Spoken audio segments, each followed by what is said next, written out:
pastor slips up and says something with his mouth that he shouldn't say, but we don't give it two thoughts when we hear it in the house, or we hear it in the, and even our kids know what the curse words are.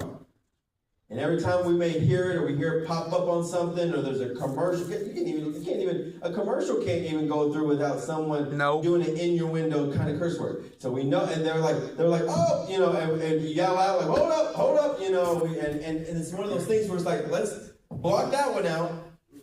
Why? Because that's not part of our vocabulary. You may say, well, Pastor, how can you say that you not curse? Well, the thing is that if I cursed in my house, my parents would have jumped on that real quick. So it never became a part of my vocabulary. So I understand where there are those who grew up around it. It's just been a part of their everyday talk. So it becomes kind of just a part of a natural conversation sometimes.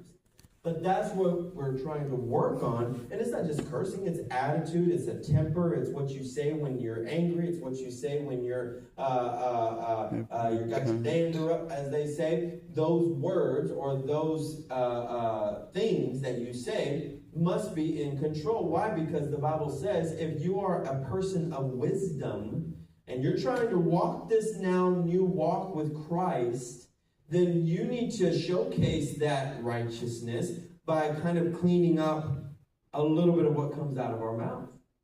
You may say, well, I don't say it too much. Okay, then they're going to start to notice, oh, so you don't curse anymore?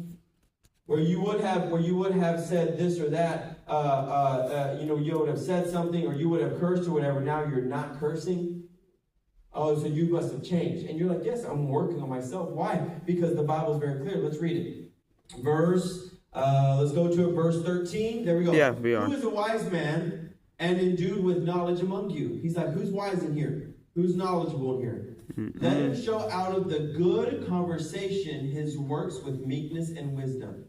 If you're wise and you're good, you're knowledgeable, that's why they say cursing doesn't make you any stronger or any better. If anything, it makes you look like you're not smart enough to come up with good words to express yourself.